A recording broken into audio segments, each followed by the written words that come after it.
Hello everyone, good afternoon.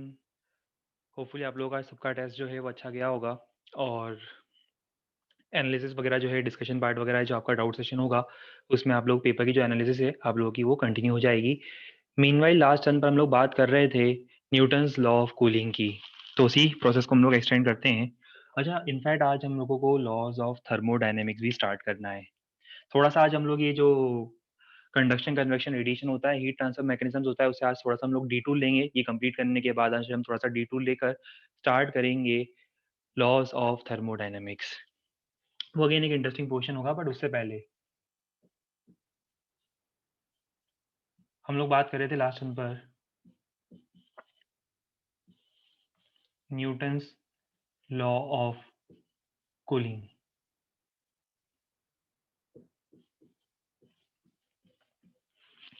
Hopefully equation सबको याद होगी।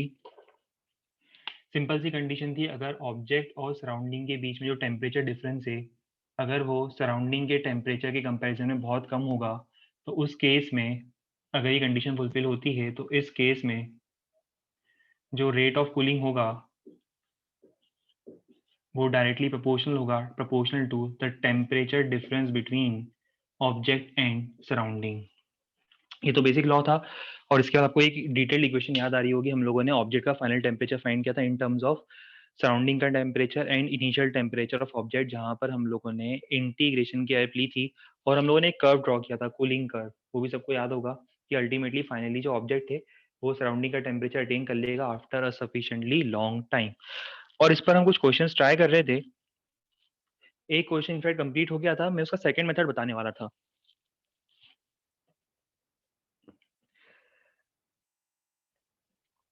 तो पहले एक बार मैं क्वेश्चन बता देता हूँ जो हम लोग लास्ट टाइम पे क्वेश्चन डिस्कस कर रहे थे।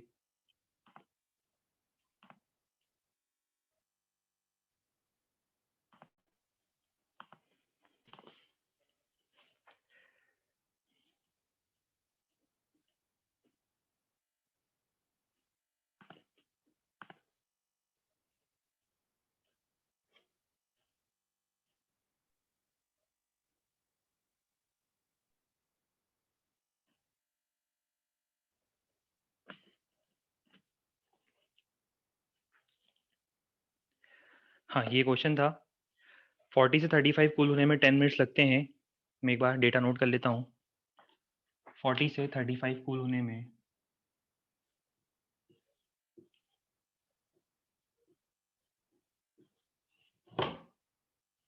में से लगते हैं 10 मिनट्स। सराउंडिंग का टेम्परेचर आपको गिवन था 20 डिग्री सेल्सियस। और आपसे पूछा था कि 35 से 30 डिग्री सेल्सियस में से कितना टाइम लगेगा।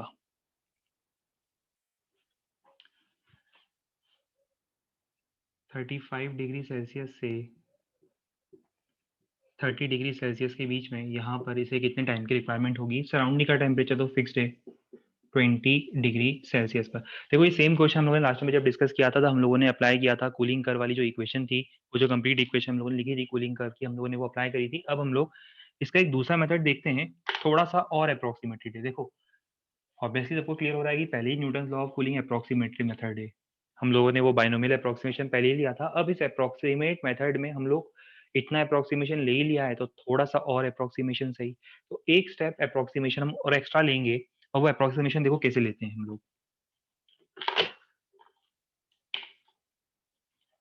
ये हो जाएगा initial temperature, final temperature. First case की बात कर रहा हूँ। सिमिलरली सेकंड केस के लिए क्या होगा, ये क्या होगा, इनिशियल टेम्परेचर, और ये हो जाएगा फाइनल टेम्परेचर। दो केस हैं अभी यहाँ पर क्वेश्चन में। पहला केस तो ये वाला है,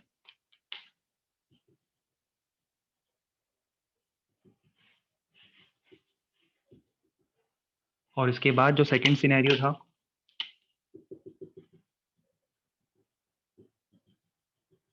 वो ये था। अब मेथड नंबर 2 में हम क्या करेंगे, डायरेक्टली इसी पर्टिकुलर इक्वेशन का यूज करेंगे। देखो, रेट ऑफ कूलिंग किसके प्रोपोर्शनल है, rate of cooling is proportional to temperature difference between object and surrounding. तो मुझे बताओ यहाँ पर इसका अप्रोक्सीमेट रेट ऑफ कूलिंग क्या होगा। अप्रोक्सीमेट रेट ऑफ कूलिंग में सब बोल सकता हूँ इसका 40 माइनस 35 डिवाइडेड बाय 10। आराम से समझो, कोई जल्दी नहीं है, बस इस फर्स्ट वाले पार्ट को समझ लो, बाकी सारे क्वेश्चन तो इजीली हो जाएंगे अगर एक बार हमें प्रोसेस क्लियर हो गया। देखो इसका रेट ऑफ कूलिंग देखो कितना होगा। टेम्परेचर था 40, 40 से टेम्परेचर हो गया 35। पहले टेम्परेचर था 40, 40 से टेम्परेचर हो गया 35। इसका मतलब 5 डिग्री फॉल हो गया, और 5 डिग्री फॉल होने में 10 मिनट लगे। तो ये इसका average rate of fall in temperature है। एवरेज समझ में आ रहा है क्यों है? स्टार्टिंग में ज्यादा फॉल हुआ होगा, फिर धीरे धीरे कम हुआ होगा, बट 40 से 35 अगर 10 मिनट में होता है तो मैं बोल सकता हूँ कि इसकी एवरेज रेट ऑफ कूलिंग इतनी होगी। तो ये है एवरेज रेट ऑफ कूलिंग। और ये किसके प्रोपोर्शनल होगी? Temperature difference between object and surrounding. Surrounding का टेम्परेचर कितना है? 20। पर क्वेश्चन ये कि ऑब्जेक्ट का टेम्परेचर कितना है। अब प्रॉब्लम देखो, ऑब्जेक्ट का टेम्परेचर 40 से लेकर 35 तक वेरी कर रहा है। तो पता है हम यहाँ पे ऑब्जेक्ट का टेम्परेचर कितना लेंगे? हम यहाँ पर ऑब्जेक्ट का जो टेम्परेचर है वो लेंगे उसकी एवरेज वैल्यू। शायद स्ट्राइक कर गया होगा एक ही बार में। Temperature difference between object and surrounding. अब ऑब्जेक्ट का टेम्परेचर देखो 40 से 35 चेंज होता जा रहा है, सराउंडिंग का टेम्परेचर तो फिक्स्ड है। तो सराउंडिंग का टेम्परेचर तो एज इट इज 20 लिखा है हम लोगों ने, सराउंडिंग का टेम्परेचर 20 लिखा है। और ये जो मैंने लिखा है ये होना चाहिए था टेम्परेचर ऑफ ऑब्जेक्ट। हम क्या करते हैं, temperature of object minus surrounding करते हैं। तो यहाँ पर जो टेम्परेचर ऑफ ऑब्जेक्ट है इसमें मैंने एवरेज वैल्यू ले ली 40 प्लस 35 का हाफ। ठीक है, बस उसके बाद क्या करूंगी, सेकंड वाले इसमें केस में भी यही इक्वेशन अप्लाई करना। सेकंड वाले केस में हेल्प करो, क्या लिखें बताओ। 35 से 30 होने में कितना टाइम लगेगा? मान लो टी टाइम लगेगा, इज इक्वल्स टू के टू ब्रैकेट में सराउंडिंग का टेम्परेचर 20 एज इट इज। बताओ हम ऑब्जेक्ट का टेम्परेचर कितना लें? ऑब्जेक्ट का टेम्परेचर 35 से 30 है, तो एवरेज वैल्यू सबको समझ में आ गई होगी 32.5। 35 प्लस 30 का हाफ। बस आगे हेल्प नहीं कर रहा हूँ मैं, यहाँ पे मैं लीव कर देता हूँ, आगे आप लोग कर सकते हो। दो इक्वेशन दिख रही है आपको, डिवाइड कर देना, के कैंसल आउट हो जाएगा, आपको टी मिलेगा। अच्छा मैं एक चीज बता दूं, आप ये एक्सपेक्ट बिल्कुल मत करना कि जो टी का आंसर है ये आंसर लास्ट वाले आंसर से एग्जैक्टली मैच करेगा। एग्जैक्टली बिल्कुल मैच नहीं करेगा, उसके आसपास होगा, एक आध मिनट का डिफरेंस जरूर हो सकता है उसमें। तो आप बिल्कुल एक्सपेक्ट मत करना कि आंसर जो है एज इट इज लास्ट वाले आंसर से मैच करे, क्योंकि यहाँ पर आपने और अप्रोक्सीमेशन यूज किया है तो थोड़ा सा इस आंसर के अंदर वेरिएशन होगा। बट नंदलेस ये मेथड आप लोगों के एनसीईआरटी में गिवन है, रिकमेंडेड मेथड है। इंटीग्रेशन वगैरह इतना ज़्यादा दिया होता नहीं है एनसीईआरटी में 11th में, तो ये रिकमेंडेड मेथड है स्कूल के पॉइंट ऑफ व्यू से। बट अदरवाइज अगर हम बात करें जेई की, तो हम लोग जो कूलिंग कर वाली इक्वेशन है उसको प्रेफर करेंगे।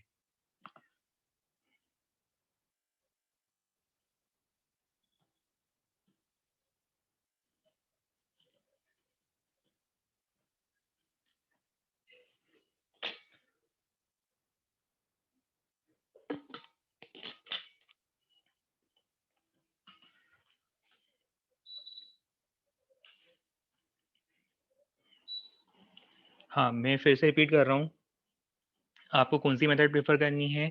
मैं फिर रिपीट कर रहा हूँ, जिन लोगों का डाउट आ रहा है, स्कूल के पॉइंट ऑफ व्यू से आप इसको प्रेफर करोगे, थोड़ा सा ज़्यादा प्रेफरेंस दोगे इस मेथड को। बट अदरवाइज मेंस और एडवांस में आप लोग वो जो कूलिंग कर वाली इक्वेशन थी उसको प्रेफर करोगे। अच्छा ठीक है, अगर किसी को ये क्लियर नहीं हुई है मेथड, तो एक काम करते हैं अभी हम नेक्स्ट क्वेश्चन में प्रोसीड करते हैं। नेक्स्ट क्वेश्चन में आपको फिर से एक्सप्लेन करूंगा दोनों मेथड के हेल्प से, ठीक है? तो एटलीस्ट हम ये टाइम को जुडिशियसली यूज करेंगे, सेकंड जब क्वेश्चन करेंगे हम उसका भी हम एक्सप्लेनेशन देंगे, दोनों मेथड से करके बता दूंगा आपको फिर से।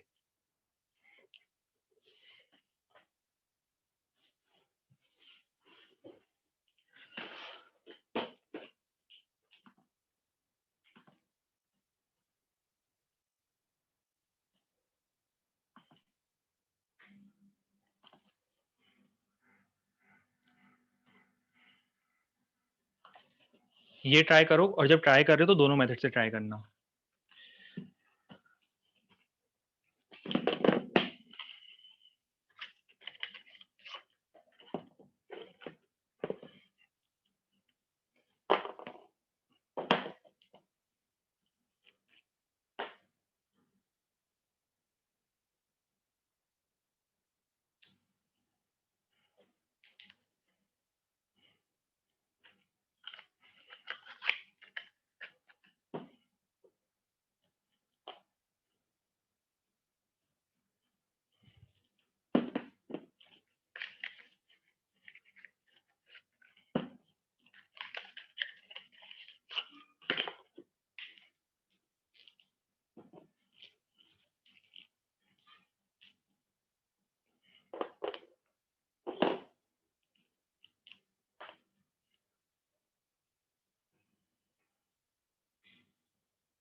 ठीक है, काफी लोगों का आंसर आ रहा है 9 मिनट्स या 10 मिनट्स के आसपास आ रहा है। 9 to 10 मिनट्स के आसपास आंसर आ रहा है। मैं एक बार आंसर बता देता हूँ।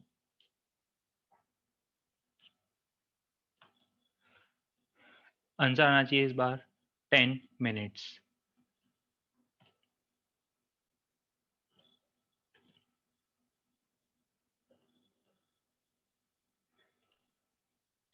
चलो ट्राई करके देखते हैं। पहले मैं डेटा नोट कर लेता हूँ। 80 से 50 कूल होने में लगते हैं 5 मिनट्स।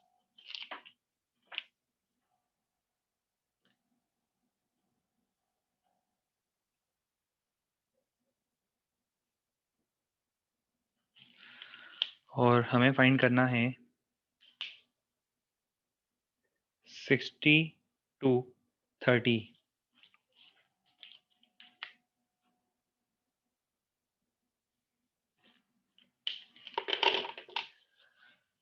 सराउंडिंग का टेम्परेचर तो 20 दिया हुआ है।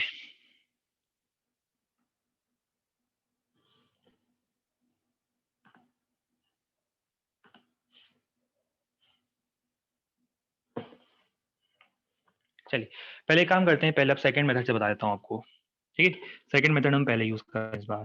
तो देखो मेथड नंबर 2 के अकॉर्डिंग अगर किसी ऑब्जेक्ट का टेम्परेचर 80 से रिड्यूस होकर 50 होता है 5 मिनट्स में, तो मुझे बताओ उसका rate of fall in temperature या रेट ऑफ कूलिंग क्या होगा। 80 से 50 हुआ, 80 से 50 हुआ 5 मिनट्स में, तो मुझे बताओ उसका रेट ऑफ कूलिंग क्या होगा। Change in temperature, change in temperature divided by change in time. ये है उसका रेट ऑफ कूलिंग 80 से 50। तो 80 minus 50 divide by 5 is equal to K into temperature of object minus surrounding. Object का temperature minus surrounding. अब surrounding का temperature तो 20 है, ऑब्जेक्ट का टेम्परेचर कितना है। ऑब्जेक्ट का टेम्परेचर 80 से कम होते होते 50 हो रहा है, तो हम क्या लेंगे, टेम्परेचर ऑफ ऑब्जेक्ट हम क्या कंसिडर करेंगे, उसका एवरेज टेम्परेचर। तो एवरेज टेम्परेचर कितना होगा उसका 80 प्लस 50। वैसे तो डायरेक्ट दिखते हैं ये सब एवरेज, सबको लिख देते हैं। चलो 80 प्लस 50 डिवाइडेड बाय 2। अब सेकेंड केस में बताओ, सेकेंड केस में इसका रेट ऑफ कूलिंग क्या होगा। सेकेंड केस में इसका रेट ऑफ कूलिंग होगा 60 minus 30। 60 minus 30 divide by T is equal to K into average temperature of object minus surrounding. अब सराउंडिंग का टेम्परेचर तो 20 है, एवरेज टेम्परेचर ऑफ ऑब्जेक्ट कितना होगा, 60 और 30 का एवरेज लेना है मुझे। एक बार चलो इस बार सॉल्व करके देखते हैं आंसर क्या आता है इस केस में। ठीक है, हमें भी एक आइडिया लग जाएगा। 50 80 5 ये हो जाएगा 6 is equals to K into कितना हो जाएगा 65 माइनस 20 45।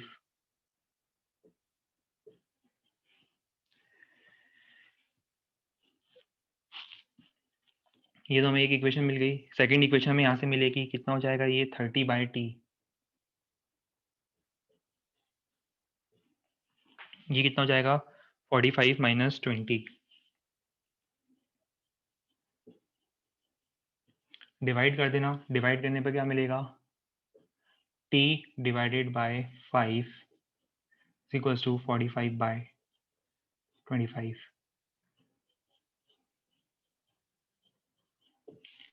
चेक कर लेना, कैलकुलेशन पार्ट में एरर होते रहते हैं मुझसे, तो एक बार चेक कर लेना। जितना मुझे दिख रहा है हाल फिलहाल की टेम्परेचर, सॉरी जो टाइम आ रहा है वो आ रहा है 9 minutes. Calculation part please cross check कर लेना आपकी तरफ से। पर ये आंसर कब आया,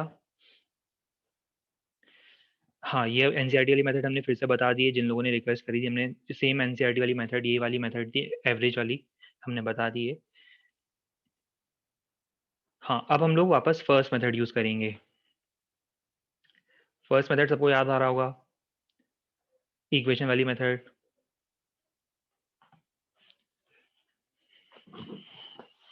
चलिए तो फर्स्ट वाली मेथड के हेल्प से हम क्या करेंगे बताओ।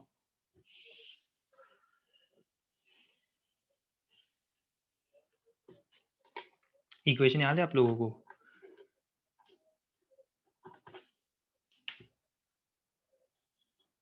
Final equals to surrounding plus initial minus surrounding. वैसे सॉल्व करना चाहिए नहीं करना चाहिए, मतलब मैं एज्यूम कर रहा हूँ आप लोगों का आंसर तो आ ही गया होगा। इस इक्वेशन से। तो अगर किसी को रिक्वायरमेंट है तो ही मैं सॉल्व करता हूँ, अगर नहीं रिक्वायरमेंट है, सबका आंसर आ गया है तो ठीक है। तो इट्स वेरी गुड कि हम आगे प्रोसीड कर सकते हैं फिर इंपॉर्टेंट एस्पेक्ट्स पर। आ गया है ना, ठीक है। अगर किसी को फिर भी प्रॉब्लम हो तो मुझे बता देना।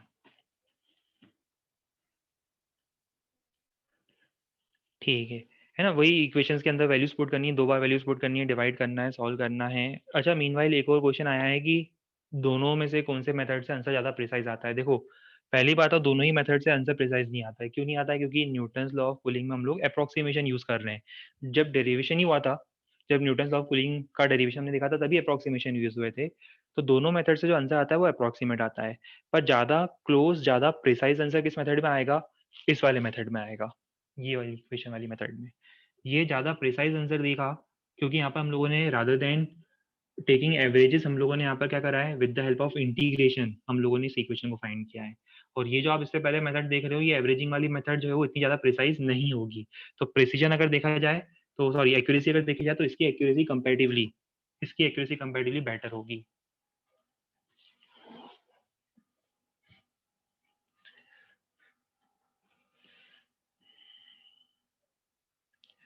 चलो, इस पर एक लास्ट क्वेश्चन और ट्राई करेंगे हम लोग।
दोनों मेथड से 30 आ रहा है, अच्छा। ये तो बहुत अच्छी बात है। देखो, आंसर बता देते हैं इस बार। आंसर आना चाहिए 30 डिग्री सेल्सियस।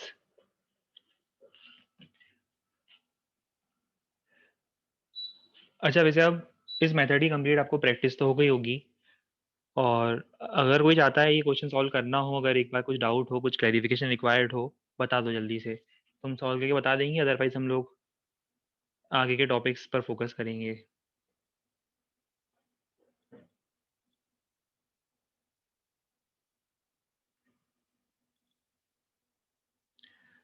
अच्छा एक बार सॉल्व कर दें, ठीक है, ठीक है। चलो एक काम करते हैं, फ़ॉर्मूला लिखा हुआ है, मैं एक बार जल्दी से सॉल्व करके आपको बता देता हूँ, इसमें मेथड क्या यूज़ करना चाहिए। देखो 60 से 40 में 7 मिनट्स लगते हैं।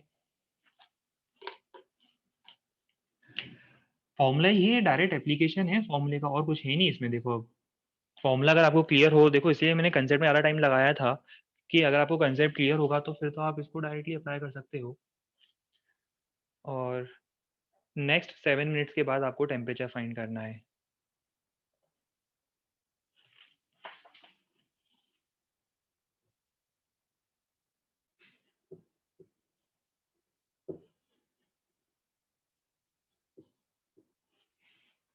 देखो इस बार हम लोगों ने टाइम दिया है, टाइम दिया हुआ है, आपसे पूछा है कि फाइनल टेम्परेचर कितना होगा। स्टार्टिंग के 7 मिनट्स में 60 से 40 होता है, तो नेक्स्ट 7 मिनट्स में से 40 से कितना होगा। चलो इस इक्वेशन को यूज़ करके देखते हैं, या एक काम करते हैं, एवरेज वाली मेथड यूज़ करके देख लेते हैं। ठीक है, एवरेज वाली मेथड यूज़ करते हैं। First case, rate of cooling कितना होगा, ये है rate of cooling is equal to K into 50 minus 20। 50 कहाँ से आया, 60 40 का एवरेज, ऑब्जेक्ट का एवरेज टेम्परेचर में 50 कंसीडर कर रहा हूँ, 50 माइनस सराउंडिंग का टेम्परेचर 20। सिमिलरली सेकंड केस,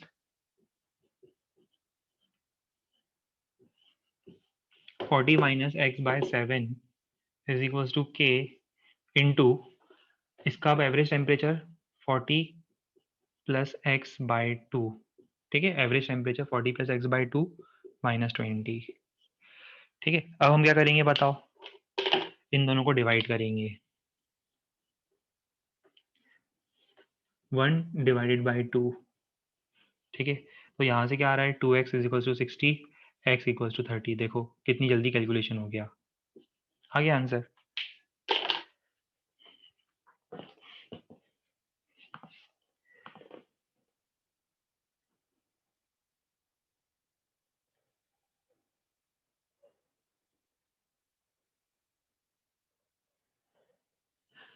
अच्छा e की वैल्यू कितनी होती है, e की वैल्यू होती है 2.72, अप्रोक्सीमेटली वैल्यू होती है उसकी 2.72, पर उसकी रिक्वायरमेंट नहीं होगी, आप तो पूरा काम लॉग में ही करने वाले हो।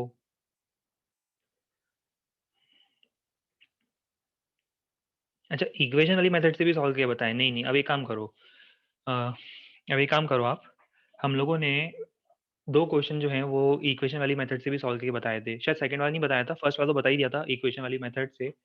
आप ट्राई करो, वैल्यू बेस्ड ही है क्वेश्चन, ज़्यादा कुछ करना नहीं है, सिर्फ वैल्यूज रखनी है इक्वेशन के अंदर, सॉल्व करना है, सिंप्लीफाई करना है, फाइनल रिजल्ट आपको बहुत इजीली मिल जाएगा।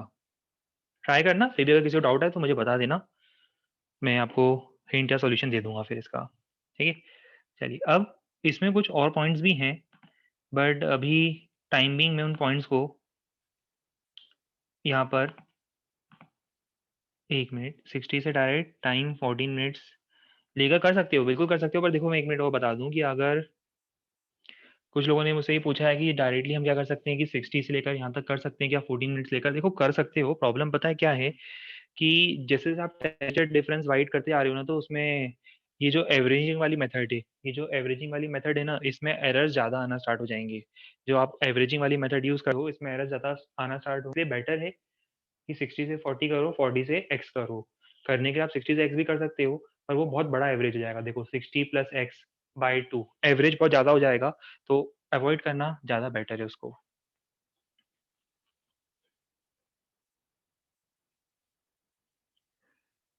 स्पेस आप लीव नहीं भी करोगे चल जाएगा, कोई दिक्कत नहीं, हम लोग आगे कंटिन्यू करेंगे। मैं पोर्शन बताता हूँ कौन से पोर्शन हमें कंटिन्यू करने हैं आगे।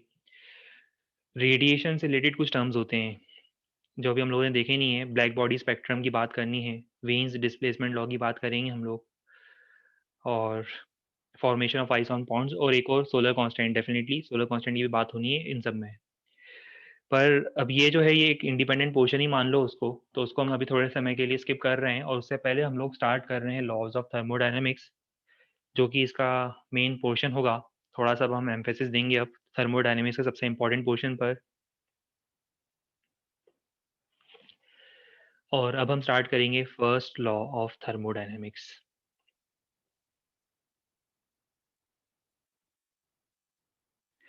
अरे भाई स्किप नहीं कर रहे, थोड़ा-सा मुझे अकॉर्डिंगली मैंने अगर कुछ सोचा है उसके बाद ही मैंने फर्स्ट लॉ ऑफ थर्मोडायनामिक्स पहले स्टार्ट करा है। मैं चाहता हूँ कि आप लोगों को एटलीस्ट होमवर्क मिलता रहे और फर्स्ट लॉ ऑफ थर्मोडायनामिक्स उस पर्टिकुलर सिचुएशन के हिसाब से सबसे ज़्यादा एप्रोप्रिएट है, क्योंकि मैं चाहता हूँ पहले हम लोग लॉज ऑफ थर्मोडायनामिक्स कंप्लीट कर लें और उसके बाद रेडिएशन का जो सबसे बेसिक पोर्शन होता है वो वीन्स डिस्प्लेसमेंट लॉ है। बहुत छोटी सी चीज़ पर उसमें सबसे ज़्यादा टाइम कंज्यूम होता है। स्पेक्ट्रल इंटेंसिटी क्या होती है इन सबको एक्सप्लेन करने में सबसे ज़्यादा टाइम कंज्यूम होता है, इसलिए हम चाहते हैं नहीं पेजेस लीव मत करो, सबसे लास्ट में आप लोग लिख सकते हो अलग से रेडिएशन से related different terms independent portion है। इसीलिए अब हम लोग जो मेन थर्मोडायनामिक्स का पोर्शन है वो अब स्टार्ट करेंगे loss of thermodynamics. Pages leave करने की रिक्वायरमेंट नहीं है, आप कंटिन्यूशन में लिख सकते हो फर्स्ट लॉ ऑफ थर्मोडायनामिक्स। अच्छा ये मुझे इंडिकेट करो पहले तो कि क्या आप लोगों ने केमिस्ट्री में लॉज ऑफ थर्मोडायनामिक्स पढ़ा है? क्या आपका केमिस्ट्री में थर्मोडायनामिक्स हो गया? अच्छा नहीं हुआ है, ठीक है कोई बात नहीं। ठीक है चलिए, तो फर्स्ट टाइम आप लोग पढ़ रहे हो थर्मोडायनामिक्स, ठीक है।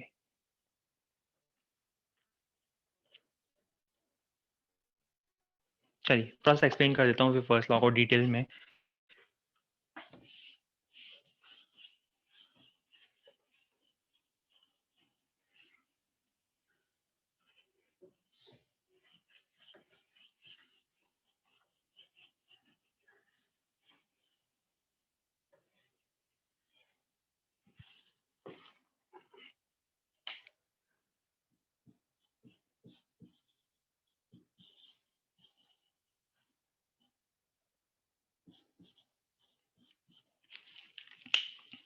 देखो सिंपल से सेंस में अगर बताया जाए तो फर्स्ट लॉ ऑफ थर्मोडायनेमिक्स कुछ और नहीं है, सिर्फ एनर्जी कंजर्वेशन का एक्सप्रेशन है।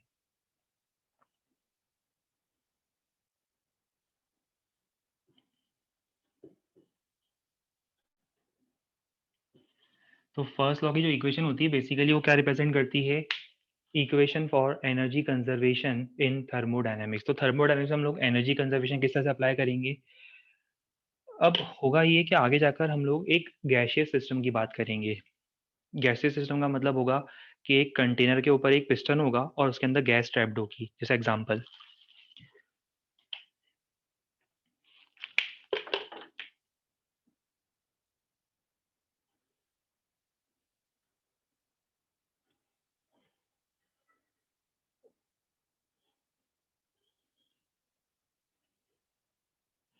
इस तरह से ये कंटेनर है और इस कंटेनर में हम लोगों ने एक मूविंग पिस्टन अटैच कर दिया है।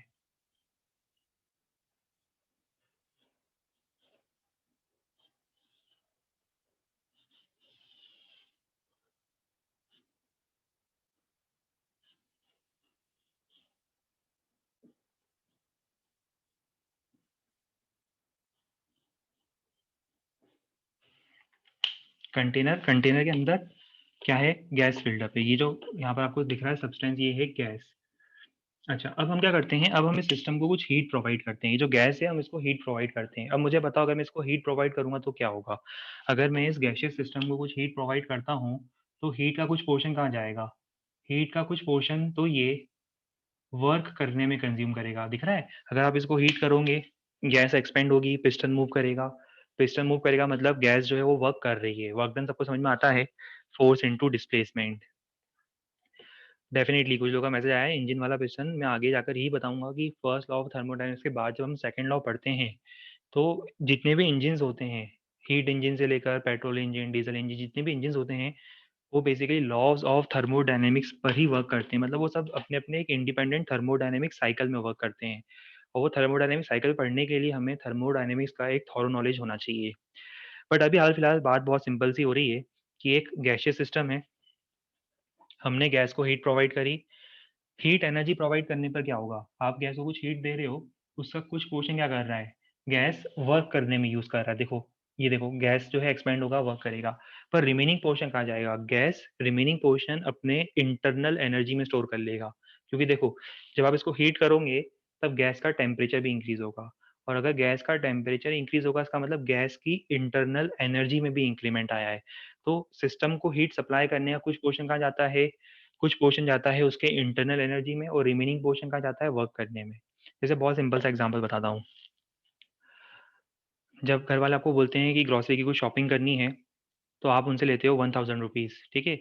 अब 1000 रुपीज़ को आपको हीट इनपुट मिला है, 1000 रुपीज़ का जो आपको हीट इनपुट मिला है, उसमें से आप क्या करते हो, 600 700 रुपीज़ का क्या करते हो, जो यूजफुल वर्क है वो करके आते हो, और बाकी 300 रुपीज़ से क्या करते हो, वो अपने पास रख लेते हो। उससे क्या करते हो, जो खुद की इंटरनल एनर्जी होती है उसे इंक्रीज करते हो। तो सेम केस, हाँ, तो सेम केस गैस भी यही करेगा। आप उसको जो हीट दोगे, आप जो गैस को हीट दोगे, डेल्टा क्यू क्या है, heat supply to the gas. उसमें से कुछ पार्ट तो उसने वर्क में कन्वर्ट कर दिया, और रिमेनिंग पार्ट कहाँ चला गया। यहाँ पे अगर किसी को यही क्वेश्चन क्लियर नहीं हो रही है, तो ऐसे समझ लो, delta Q is equal to delta U plus W. Heat supply to the gas, gas को मैं जितनी हीट सप्लाई कर रहा हूँ, उसका कुछ पोर्शन कहाँ जा रहा है, कुछ पोर्शन वर्क, कुछ पोर्शन गैस वर्क में कन्वर्ट कर देती है, गैस वर्क में कन्वर्ट कर रही है, रिमेनिंग पोर्शन से क्या हो रहा है, वो अपनी इंटरनल एनर्जी को इंक्रीज करने की कोशिश करती है। पहले मुझे बताओ, ये एक्सप्रेशन कुछ क्लियर हो रहा है?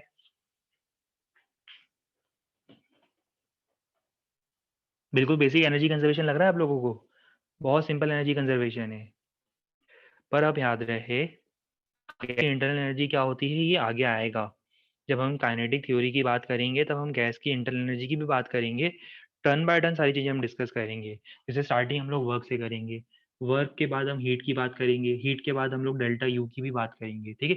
तीनों टर्म्स को हम एक के बाद एक डिस्कस करेंगे, बट अभी हाल फिलहाल यहाँ पर हमें ना एक साइन कन्वेंशन यूज करना होता है। साइन कन्वेंशन के बारे में आपको बता दूं क्या होगा साइन कन्वेंशन। उससे पहले, डेल्टा क्यू क्या है, heat energy supply to the system.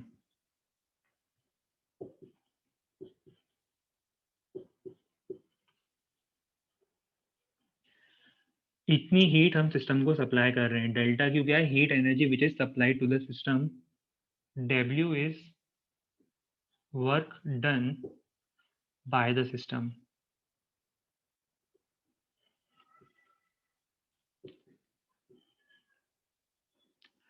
हाँ, यहाँ पर मैं एक और पॉइंट बता दूं, क्योंकि आगे जब आप केमिस्ट्री में थर्मो पढ़ोगे तब आपको कंफ्यूजन होगा। वहां पर क्या होता है ना कि work done on the system लिखा जाता है, और अगर आप केमिस्ट्री की बुक चेक करोगे तो आपको यहाँ पे साइन कन्वेंशन में प्लस मिलेगा। मतलब वहाँ पे वो लोग लिखते हैं delta U equals to delta Q plus W. Confuse बिल्कुल मत होना, ऐसा मत सोचना कि फिजिक्स में अलग क्यों है, केमिस्ट्री में अलग क्यों है। बेसिकली डिफरेंस बस कहाँ आता है, साइन कन्वेंशन का आता है। देखो हम लोग क्या लिख रहे हैं, डब्ल्यू हम लोग क्या बोल रहे हैं, work done by the system, मतलब सिस्टम जो वर्क कर रहा है उसको हम डब्ल्यू बोल रहे हैं। केमिस्ट्री वाले क्या करते हैं, केमिस्ट्री वाले करते हैं work done on the system. क्यों? क्योंकि यूजुअली देखो एक टेंडेंसी होती है, आप समझ रहे हो कि केमिस्ट्री में वो लोग गैस को कंप्रेस करके देखते हैं कि क्या होगा, तो पिस्टन की हेल्प से गैस को कंप्रेस करते हैं। अगर आप पिस्टन के हेल्प से गैस को कंप्रेस कर रहे हो तो आप गैस पे वर्क कर रहे हो, गैस आपके ऊपर वर्क नहीं कर रही, आप गैस पे वर्क कर रहे हो। देखो, अगर हम गैस को कंप्रेस करेंगे तो हम एक्सटर्नल फोर्स से पिस्टन को कंप्रेस कर रहे हैं, हम गैस पे वर्क कर रहे हैं। बट फिजिक्स में बट फिजिक्स में हमारा कंसर्न क्या होगा बताओ, हम बनाना चाहते हैं इससे हीट इंजन, स्टीम इंजन। और स्टीम इंजन या हीट इंजन क्या करेगा बताओ, हम हीट देंगे और उसको वो वर्क में कन्वर्ट करेगा। तो यहाँ पर हमारा फिजिक्स में कंसर्न किससे होता है, work done on the system से हमें कोई मतलब नहीं है, हमें मतलब है work done by the system से। हम देख रहे हैं कि सिस्टम हमारे लिए कितना यूजफुल वर्क कर पा रहा है। तो ये क्लियर है सबको? बाद में कंफ्यूजन मत क्रिएट करना, केमिस्ट्री की जब आपकी क्लास हो तभी कंफ्यूजन मत क्रिएट करना कि ये फिजिक्स में सर ने अलग पढ़ाया था और ये अलग क्यों हो गया, ठीक है। तो यहाँ पे बहुत इंपॉर्टेंट टर्म है, इसको मैं हाईलाइट कर दूं, work done by the system. और डेल्टा यू क्या है, delta U represents change in internal energy of the system. ये तो तीनों टर्म्स के मैंने आपको वो बता दिया मीनिंग। अब इसमें साइन कन्वेंशन यूज करेंगे हम एक।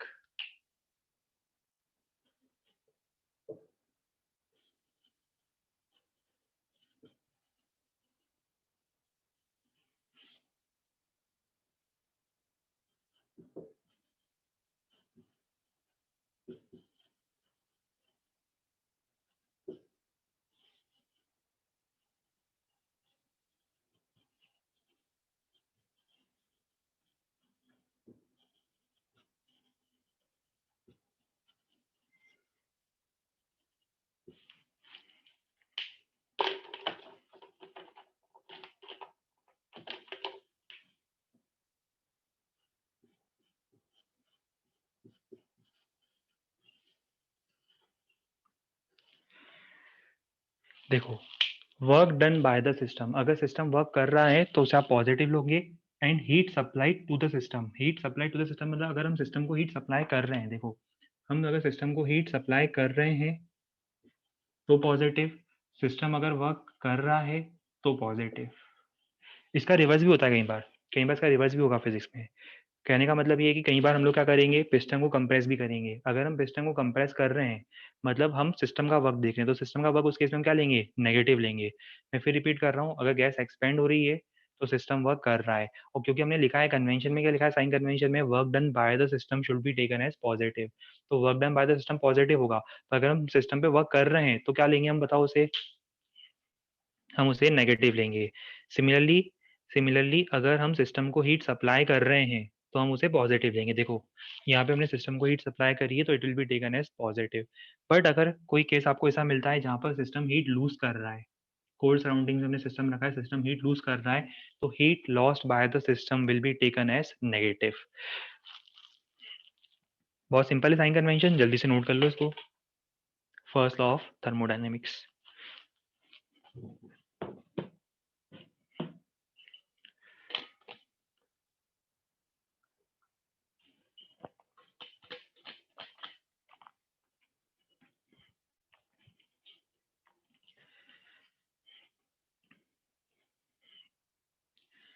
स्टेटमेंट ऐसा डायरेक्टली नहीं है, वो इक्वेशन ही है फर्स्ट लॉ में। Equation in the sense energy conservation का एक्सप्रेशन है बस।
अच्छा मैं फिर से रिपीट कर रहा हूँ, नेगेटिव कब लेना है। देखो इसका जस्ट अपोजिट, मैंने सिर्फ एक ही स्टेटमेंट क्यों लिखा है, देखो अगर work done by the system positive है तो work done on the system क्या होगा, नेगेटिव होगा। अगर heat supplied to the system positive है तो heat supplied by the system, system अगर बाहर हीट सप्लाई तो हम क्या लेंगे, नेगेटिव लेंगे। मैंने एक ही स्टेटमेंट क्यों लिखवाया है, अगर ये पॉजिटिव है तो इसका जस्ट अपोजिट क्या होगा, नेगेटिव।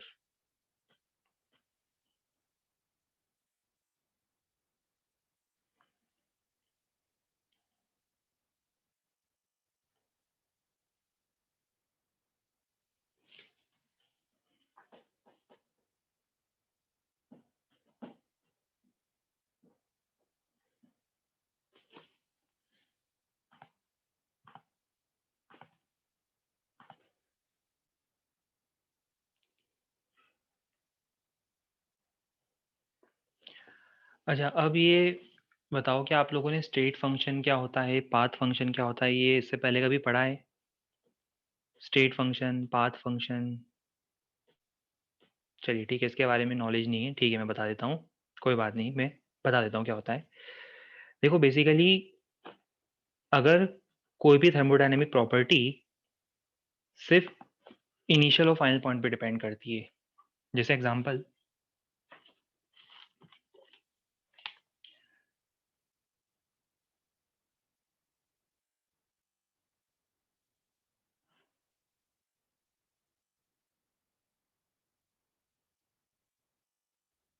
अगर सपोज हम एक पीवी ग्राफ बनाते हैं,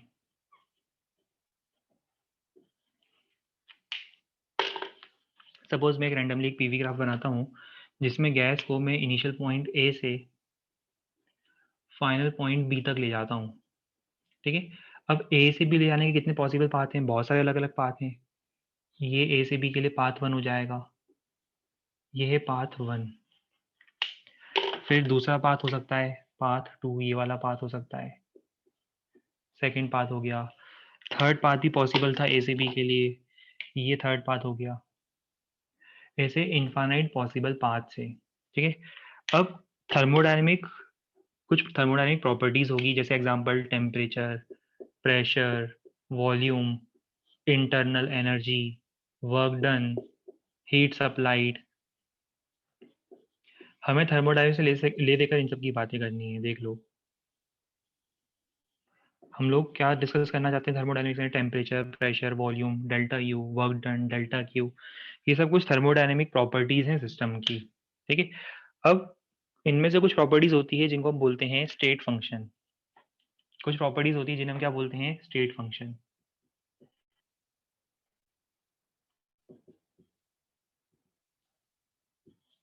और कुछ होती हैं फंक्शन।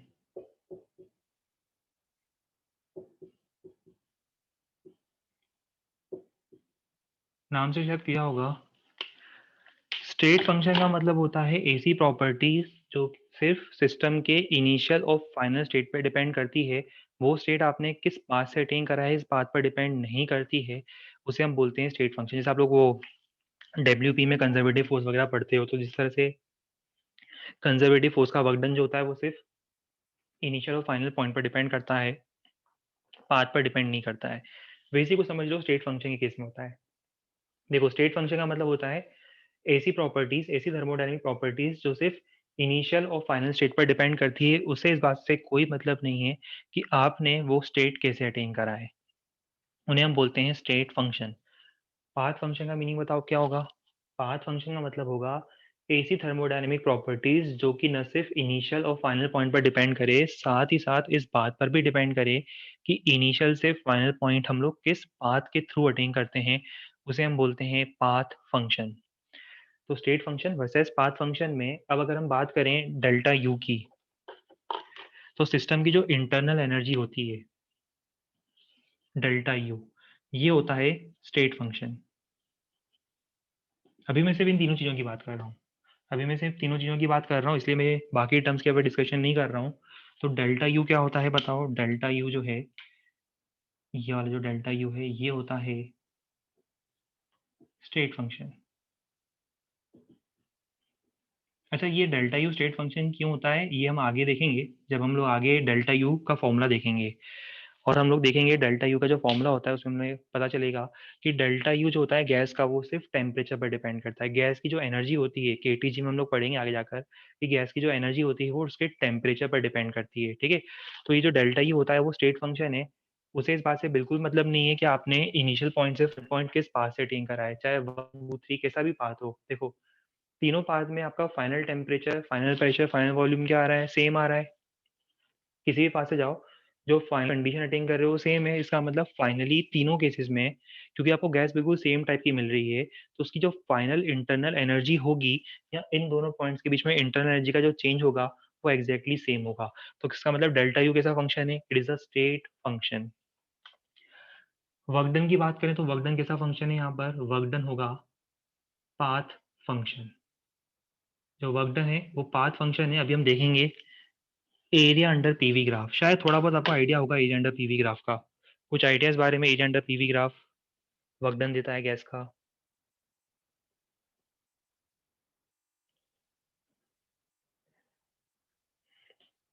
चलिए, मिक्स्ड रिस्पॉन्स है, कुछ लोगों को आइडिया है कुछ लोगों को नहीं, कोई बात नहीं, अभी हम लोग वर्क डन से ही स्टार्ट करेंगे आज। बस अभी थोड़ी देर के लिए मान के चलो कि डेल्टा यू कैसा फंक्शन है बताओ। डेल्टा यू अभी हमने देखो बहुत सिंपल सी बात बताई, मैं आपको फिर से रिमाइंड कर देता हूँ। हमने अभी दो फंक्शन देखे, स्टेट फंक्शन और पाथ फंक्शन। स्टेट फंक्शन मतलब जो सिर्फ इनिशियल और फाइनल पॉइंट्स पर डिपेंड करता है, किस पाथ से आप उन पॉइंट्स को अटेन कर रहे हो उस बात पर डिपेंड नहीं करता, उसे हम बोलते हैं स्टेट फंक्शन। दूसरा क्या होता है, पाथ फंक्शन। पाथ फंक्शन क्या होता है, जो न सिर्फ इनिशियल और फाइनल पॉइंट्स पर डिपेंड करे, साथ ही साथ इस बात पर भी डिपेंड करे कि आप इनिशियल से फाइनल पॉइंट किस पाथ से अटेन करते हो, उसे हम बोलते हैं पाथ फंक्शन। तो डेल्टा यू कैसा फंक्शन है, स्टेट फंक्शन है। वर्क डन कैसा फंक्शन है, पाथ फंक्शन है। ठीक है,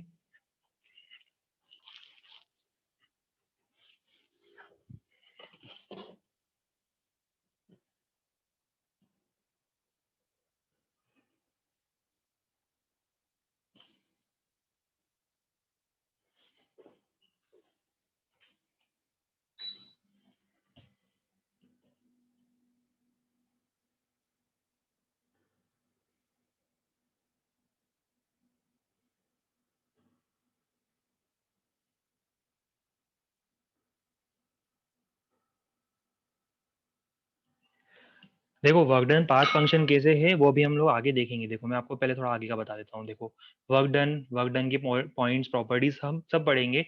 आपको ऑटोमेटिकली क्लियर हो जाएगा कि वो पाथ फंक्शन क्यों है और इंटरनल एनर्जी स्टेट फंक्शन क्यों है।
अच्छा एक डाउट रहा है कि सर डेल्टा क्यू कैसा फंक्शन होगा।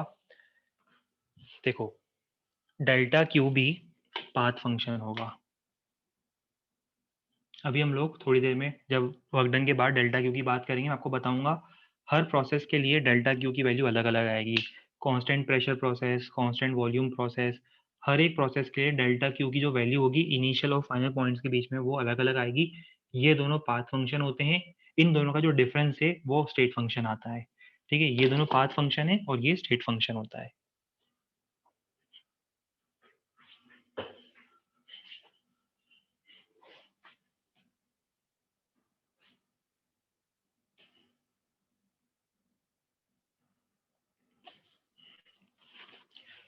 तो सबसे पहले मैं बात करता हूँ work done in expansion of gas.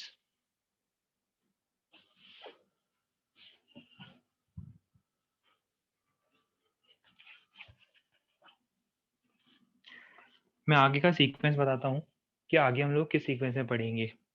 अभी देखो हमने फर्स्ट लॉ इंट्रोड्यूस करा है बेसिक लेवल पे एनर्जी कंजर्वेशन की इक्वेशन। इसमें तीन टर्म आ रहे हैं, डेल्टा क्यू, डब्ल्यू और डेल्टा यू। अब हमें इन तीनों टर्म्स को पहले डिटेल में पढ़ना पड़ेगा। तो सबसे पहले हम स्टार्टिंग करेंगे वर्क डन से। वर्क डन समझेंगे कैसे फाइंड करते हैं, फिर डेल्टा क्यू और फिर फाइनली डेल्टा यू।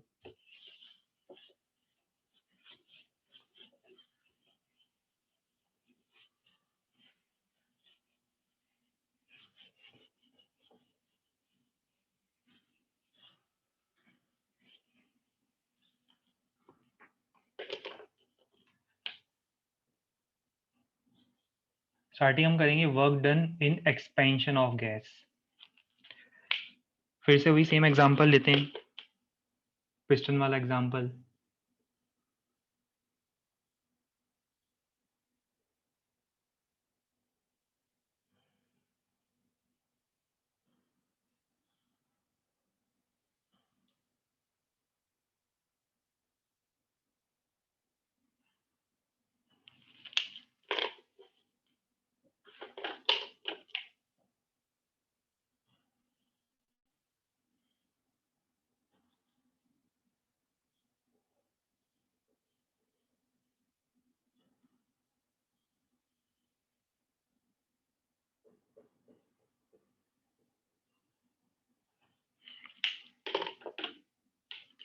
यहाँ पे गैस ट्रैप्ड है और गैस का प्रेशर है पी। पी क्या है, गैस का प्रेशर। ये जो पिस्टन है, पिस्टन का क्रॉस सेक्शनल एरिया, जो क्रॉस सेक्शनल एरिया होगा पिस्टन का, वो हम लोग मान लेते हैं पिस्टन का cross section area is capital A. Cross section area ये वाला सिलेंड्रिकल वो था कंटेनर, उसमें गैस ट्रैप थी, पिस्टन लगा दिया मैंने आगे से। अब मान लो गैस एक्सपेंड करती है, गैस एक्सपेंड करेगी तो पिस्टन को कहाँ पुश करेगी, आगे पुश करेगी। जो पिस्टन अभी यहाँ है थोड़ी देर बाद उसकी पोजीशन क्या होगी, इस पिस्टन की नई पोजीशन यहाँ होगी। देखो अगर गैस एक्सपेंड पिस्टन को आगे मूव करेगी। ये पिस्टन की थोड़ी देर बाद नई पोजीशन हो जाएगी। अब इस पूरे प्रोसेस में मान लो कि जो पिस्टन है ये डेल्टा एक्स मूव करता है, ये पिस्टन मूव कर गया डी एक्स डिस्टेंस आगे।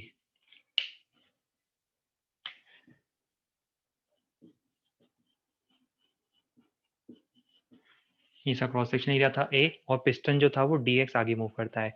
तो मुझे बता सकते हो इस पर्टिकुलर केस में work done by the gas कितना होगा? Work done by the gas होगा फोर्स इनटू डिस्प्लेसमेंट। पर फोर्स कितना लगेगा? फोर्स लगेगा P इंटू ए।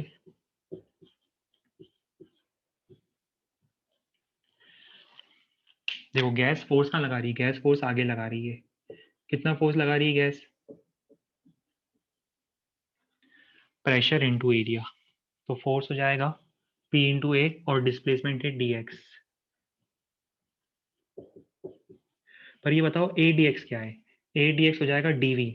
डीवी मतलब चेंज इन वॉल्यूम। समझ में आ रहा है डीवी कहाँ से आया है? चेंज इन वॉल्यूम मतलब ये वाला पोर्शन, ये पोर्शन जो दिख रहा है आपको, ये वाला पोर्शन है चेंज इन वॉल्यूम। ये जो एक्स्ट्रा वॉल्यूम ऐड हुआ है, पहले पिस्टन यहाँ था, पिस्टन यहाँ आ गया, तो गैस के वॉल्यूम में कितना इंक्रीमेंट होगा? DV is increment in volume which is equal to A into d x. अच्छा ये तो डिफरेंशियल वर्क है। अब अगर मान लो पिस्टन यहाँ से लेकर यहाँ तक एक्सपेंड करता है, तो पिस्टन है अगर वो सिग्निफिकेंट अमाउंट से मूव करता है, अगर गैस सिग्निफिकेंट अमाउंट से एक्सपेंड करती है, मतलब मान लो पिस्टन यहाँ था और यहाँ से टोटली पिस्टन मान लो यहाँ तक मूव करता है, तो जितने भी डिफरेंशियल वर्क होंगे DW1, DW2, DW3, DW4, हम क्या करेंगे? सभी डिफरेंशियल वर्क्स को ऐड करेंगे, तो उससे हमें क्या मिलेगा? टोटल वर्क डन मिलेगा। और वो एडिशन आप कैसे परफॉर्म करोगे? With the help of integration. तो नेट वर्क डन कैसे फाइंड करोगे? नेट वर्क डन फाइंड करने के लिए हम लोग यूज करेंगे integral of TW, that is integral of PdV from initial position to final position. ये आपने सबसे पहला फॉर्मूला पढ़ा है वर्क डन बाय गैस का। आपको गैस का वर्क डन निकालना है, तो गैस का वर्क डन निकालने का एक्सप्रेशन होता है इंटीग्रल ऑफ पी डीवी।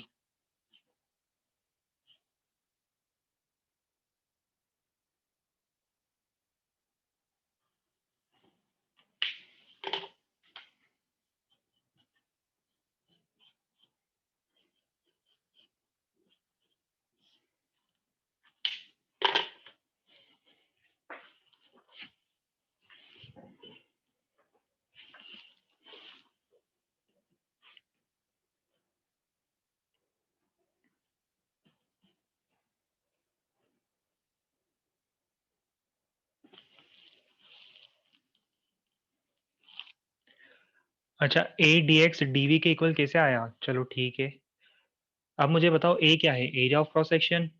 और अगर मान लो एरिया ऑफ क्रॉस सेक्शन को मैं लेंथ से मल्टीप्लाई करता हूँ, डी एक्स से मल्टीप्लाई करता हूँ, तो area of cross section into d x क्या होगा? वो जो ब्लू कलर में आपको एक एक्स्ट्रा वॉल्यूम दिख रहा है वो नहीं होगा? क्लियर नहीं हो आप लोगों को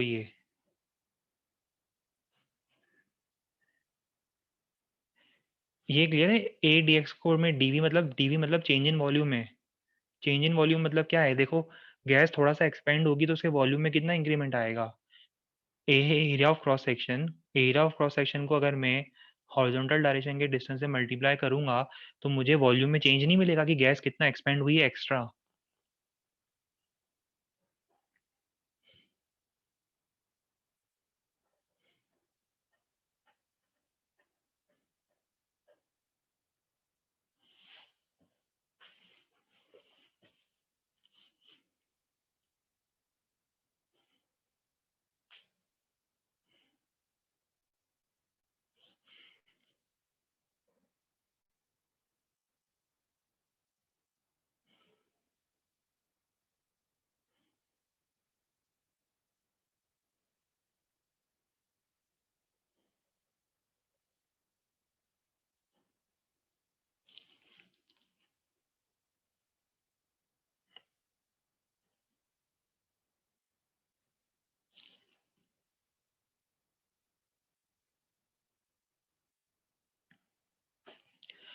अच्छा इसी सीक्वेंस में अब एक नेक्स्ट पॉइंट और होगा, ये तो आपको क्लियर हो जाना चाहिए खुद से।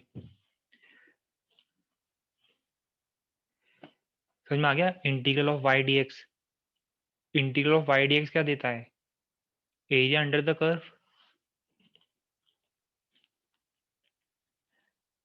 उसी तरह से integration of P d V क्या प्रोवाइड करेगा आपको? Area under P V graph. कौन से एरिया की बात कर रहा हूँ? अच्छा, नोट कहाँ से करना था आपको? वो नोट करना था ना बोर्ड से, मैंने ये बताया तो था थोड़ी देर पहले ही। देखो, ये आपको नोट करना था ना वर्क डन का पूरा एक्सप्रेशन। मैं इतनी देर से आपको टाइम क्यों दे रहा था? आपको ये सब नोट करना था। ये सब कुछ पूरा नोट करने के लिए मैं आपको टाइम दिया था, सफिशिएंट टाइम दिया था ये नोट करने के लिए।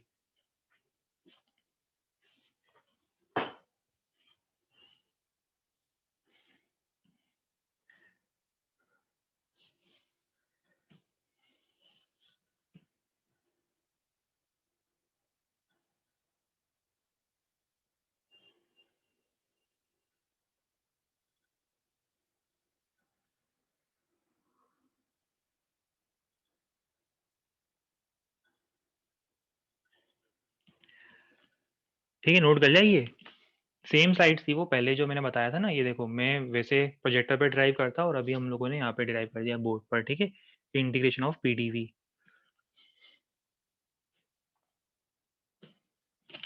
अब देखो, जो हम बता रहे थे, सिंपल सा पॉइंट है। हमने अभी समझ तो लिया कि वर्क डन होता है इंटीग्रेशन ऑफ पीडीवी, बट सबको क्लियर होता है कि integration of y d x क्या होता है? Area under x y graph. तो सेम केस ये जो इंटीग्रल ऑफ पीडीवी है, ये हमें क्या प्रोवाइड करेगा? ये हमें प्रोवाइड करेगा एरिया। किसका एरिया? पी वी ग्राफ का। ये जो हमें एरिया मिलेगा वो हमें एरिया किसका मिलेगा? एरिया मिलेगा पीवी ग्राफ का, ये वाला area. From initial point two final point. Initial final point से हमारा मतलब होगा यहाँ पर इनिशियल वॉल्यूम से फाइनल वॉल्यूम के बीच में। ये जो एरिया आ रहा है, ग्राफिकली एरिया क्या रिप्रेजेंट करता है? पीवी ग्राफ का एरिया क्या रिप्रेजेंट करेगा? Work done by the gas. ये जो एरिया है, ये एरिया रिप्रेजेंट करता है work done by the gas. अब एक मिनट, नोट करने से पहले ये भी समझ लो कि इस एरिया को मैं पॉजिटिव कब लूंगा? जब गैस एक्सपेंड होगी। और नेगेटिव कब लूंगा? जब गैस कॉन्ट्रैक्ट होगी। अच्छा, गैस एक्सपेंड होगी तो मैं इस वर्क डन को पॉजिटिव क्यों लूंगा? क्योंकि अगर गैस एक्सपेंड कर रही है, देखो, अगर गैस एक्सपेंड कर रही है इसका मतलब क्या है? गैस वर्क कर रही है, मतलब सिस्टम वर्क कर रहा है। अगर सिस्टम वर्क कर रहा है तो work done by the system क्या होगा? पॉजिटिव। और सेकेंड केस, अगर गैस कंप्रेस हो रही है, उसका वॉल्यूम कम हो रहा है। देखो, गैस कंप्रेस हो गई, उसका वॉल्यूम कम हो रहा है, इसका मतलब work done by the gas negative है। हम गैस पे वर्क कर रहे हैं, गैस जो है वो नेगेटिव वर्क कर रही है। क्यों वर्क कर रही है नेगेटिव? देखो, गैस का फोर्स आगे है और डिस्प्लेसमेंट पीछे होगा अगर गैस कंप्रेस होती है तो। ठीक है, तो ये जो हमें वर्क डन लेना है या जो एरिया लेना है, इस एरिया को हम क्या कंसिडर करेंगे? Positive for expansion of gas, and this area will be considered as negative for contraction of gas. बहुत सारे पॉइंट्स आने वाले हैं थर्मो में अब, बट अच्छा, एक मिनट पहले मुझे ग्राफ देख कर बताओ कि इस केस में आपको गैस एक्सपेंड होती हुई दिख रही है, कंप्रेस होती हुई दिख रही है? गैस एक्सपेंड हो रही है, कंप्रेस हो रही है? अच्छा, कैसे पता चलता है गैस एक्सपेंड हो रही है या कंप्रेस हो? ग्राफ देख के पता चल जाता है क्या? हाँ, सिर्फ ग्राफ देख के पता नहीं चलता है। बिल्कुल सही बात है, ग्राफ देख के पता नहीं चलता है। एरो भी बनाना पड़ेगा। गैस ए से बी जा रही है कि बी से ए जा रही है? अब देखो, इसी डायग्राम में अगर मान लो गैस बी से ए आती, मतलब बी इनिशियल पॉइंट होता और ए फाइनल पॉइंट होता, तो उस केस में देखो गैस का कंप्रेशन हो रहा होता। और उस केस में मैं क्या लेता? एरिया को सॉल्व करने के बाद नेगेटिव लेता, तो उस केस में वर्क डन नेगेटिव हो जाता।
चलिए नेक्स्ट पॉइंट देखते हैं। ये ग्राफ बना लो और इस टाइप का ग्राफ आपको जब भी मिलेगा समझ जाना वर्क डन 0 है। क्यों? नहीं गैस एक्सपेंड कर रही, नहीं गैस कॉन्ट्रैक्ट हो रही है, वॉल्यूम कांस्टेंट है, वर्क डन 0 होगा। तो आइसोकोरिक प्रोसेस में work done by the gas will be 0। अच्छा ये देखो, ये सब चीज़ें पता है हम लोग कहाँ यूज़ करेंगे, 1 मिनट मैं बता दूँ, क्योंकि ये टॉपिक आगे जाकर थोड़ा हैवी हो जाएगा अब।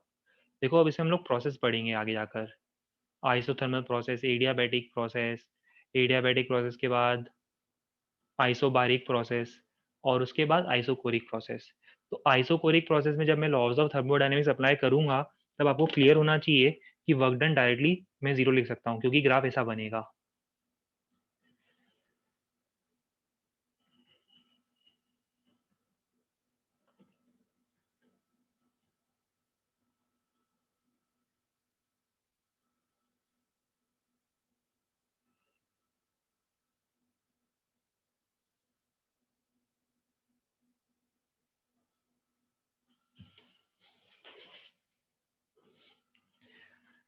चलिए नेक्स्ट ग्राफ पे हम लोग प्रोसीड कर रहे हैं।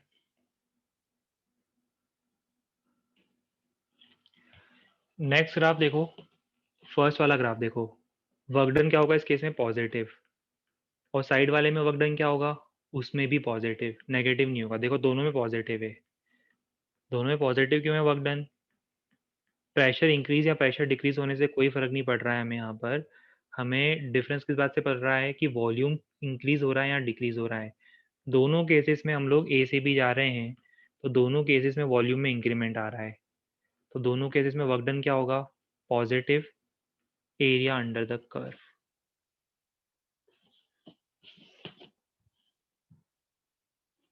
अच्छा वैसे पीवी ग्राफ है, फर्स्ट क्वाड्रेंट में बनना है, नीचे कहीं बनता नहीं है, साइड में कहीं बनता नहीं है, बनेगा तो फर्स्ट क्वाड्रेंट में बनेगा। तो पॉजिटिव नेगेटिव डिसाइड करने के लिए आपको एरो का इंडिकेशन देखना पड़ेगा कि वॉल्यूम इंक्रीज कर रहा है या वॉल्यूम डिक्रीज कर रहा है।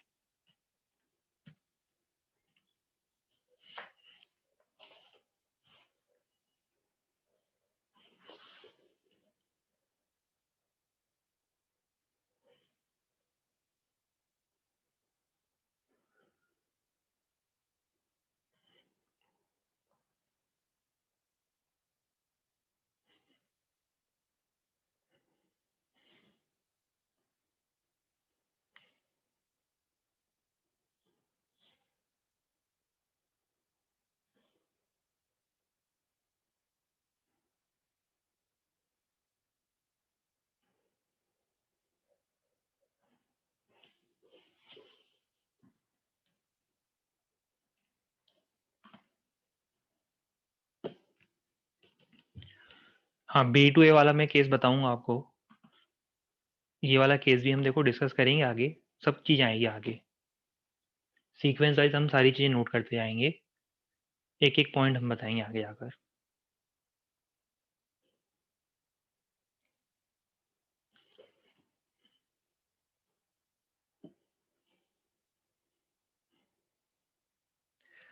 अब सेकेंड केस इसका क्या होगा? इन दोनों में वर्क डन क्या होगा? अच्छा ठीक है, एक डाउट और शायद आया है कि सेकेंड वाले ग्राफ में वर्क डन पॉजिटिव कैसे आया। देखो वर्क डन क्या होता है बताओ, ये वाला जो ग्राफ है इसमें वर्क डन क्या होता है? Area under the curve. और दूसरी बात, हम वर्क डन पॉजिटिव कब लेंगे? For expansion of gas. देखो मैंने लिखवाया था अभी थोड़ी देर पहले, ये देखो पढ़ो आप, हमने लिखवाया था it will be considered positive for expansion of gas. अच्छा मुझे बताओ, गैस एक्सपेंड करती है कैसे पता चलेगा आपको? गैस एक्सपेंड करी, कॉन्ट्रैक्ट कर रही है, उसका फाइनल वॉल्यूम और इनिशियल वॉल्यूम देख लो। गैस जा रही है ए से बी, देख लो ग्राफ रीड करना आता है ना सबको, ए पे वॉल्यूम कम है, बी पे वॉल्यूम ज़्यादा है, और गैस जा रही है ए से बी, मतलब वॉल्यूम में इंक्रीमेंट आ रहा है गैस के, मतलब गैस एक्सपेंड कर रही है। और अगर गैस एक्सपेंड कर रही है तो उसका वर्क डन क्या लेंगे हम लोग? It will be taken as positive.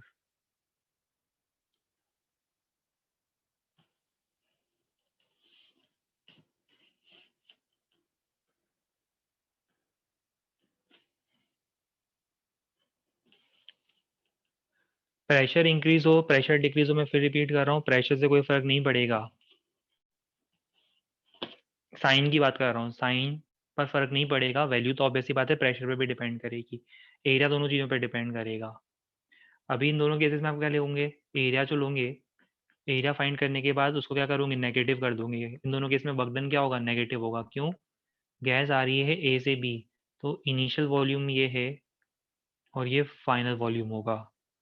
Initial volume, final volume, volume में आ रहा है डिक्रीमेंट, गैस के वॉल्यूम में आ रहा है डिक्रीमेंट, और क्योंकि वॉल्यूम में डिक्रीमेंट आ रहा है तो वर्क डन क्या हो जाएगा, नेगेटिव।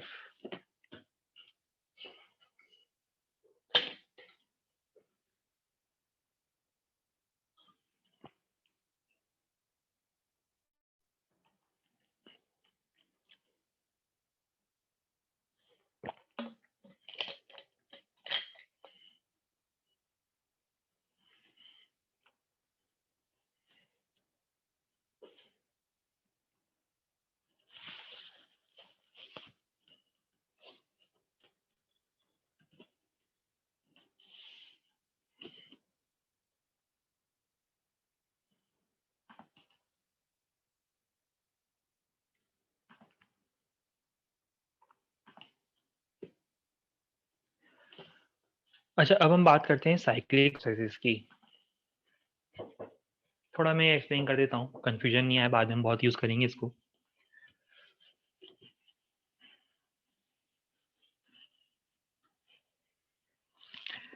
नाम से कुछ क्लियर रहा है, साइक्लिक प्रोसेस।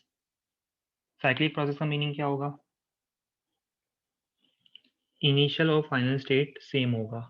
एक कंप्लीट साइकिल होने के बाद गैस वापस अपने इनिशियल स्टेट पर आ गई है।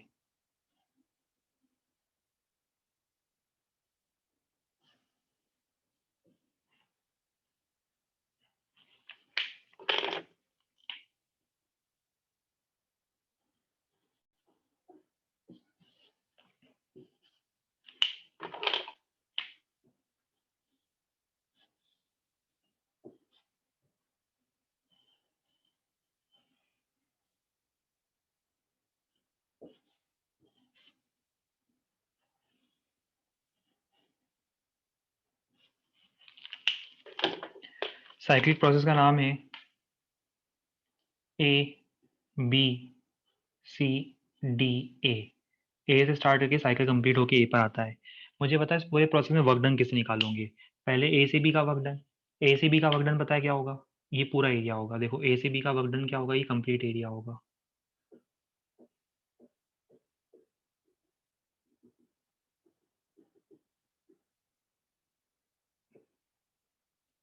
सिर्फ ए से बी वाले ग्राफ को देखो, बाकी सब ग्राफ भूल जाओ। सबको समझ में आ रहा होगा, ए से बी में पूरा एरिया वर्क डन होगा। ये जो पूरा नीचे एरिया है वर्क डन होगा, पॉजिटिव वर्क होगा, एक्सपेंशन हो रहा है। देखो ए से बी एक्सपेंशन हो रहा है, वर्क डन पॉजिटिव होगा। बी से सी वर्क डन क्या होगा, जीरो। सी से डी वर्क डन क्या होगा, सी से डी वाला नेगेटिव वर्क डन होगा। देखो एरिया अंडर द कर्व, ये वाला नेगेटिव वर्क डन होगा। और डी से ए वापस जीरो। तो मुझे बताओ कंप्लीट वर्क डन जब सबका सम निकालूंगा तो मुझे नेट में क्या मिलेगा, नेट में ये दोनों तो कैंसिल हो गए, मुझे मिलेगा एरिया एंक्लोज्ड बाय द ग्राफ। ये जो ट्रैप हुआ है ना एरिया, ग्राफ के अंदर जो एरिया ट्रैप हुआ है, कुछ बात समझ में आ रही है क्या। ये जो एरिया आया है ग्राफ के अंदर, मुझे इसकी बात करनी है, तो net work done in cyclic process होता है is equal to area enclosed by the graph, and this area will be considered positive for a clockwise cycle। और सिमिलर केस अगर क्लॉकवाइज, अगर एंटी क्लॉकवाइज साइकिल होता तो हमें क्या consider करना पड़ता, ये एरिया निकाल के नेगेटिव वैल्यू कंसिडर करनी पड़ती। क्लॉकवाइज साइकिल में पॉजिटिव वर्क डन होगा, एंटी क्लॉकवाइज साइकिल में नेगेटिव वर्क डन होगा। हालांकि मैंने आपको एक रेक्टेंगुलर साइकिल के लिए बताया है, जरूरी नहीं रेक्टेंगुलर साइकिल हो, कैसा भी साइकिल हो, बहुत वियर्ड शेप का साइकिल भी हो सकता है, कोई फर्क नहीं पड़ता है उससे। अल्टीमेटली कैलकुलेशन पार्ट से हमें क्या मिलेगा, एरिया एंक्लोज्ड बाय द ग्राफ मिलेगा।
अब नेक्स्ट टर्न पर हम लोग इससे कुछ कैलकुलेशन पार्ट देखेंगे, कुछ क्वेश्चंस देखेंगे और साथ में इंट्रोड्यूस करेंगे concept of heat and concept of internal energy.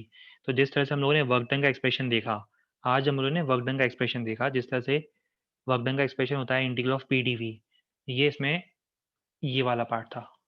वैसे ही हम इसका फॉर्मूला देखेंगे, क्यू का फॉर्मूला क्या होना चाहिए और डेल्टा यू का एक्सप्रेशन क्या होता है।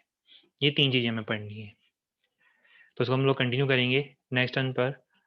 अभी कौन सी सब्जेक्ट की क्लास है आप लोगों की?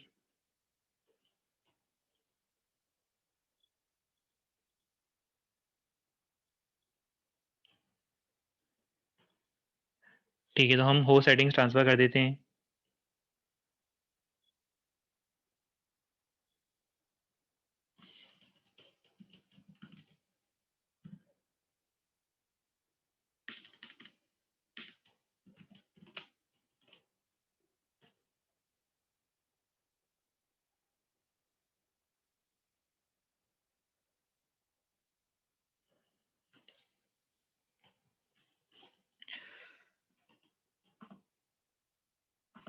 तो यहाँ तक सब लोगों ने नोट कर लिया होगा। अब इसके बाद आगे जो कैलकुलेशन पार्ट है वो हम लोग कंटिन्यू करते हैं नेक्स्ट टर्न पर।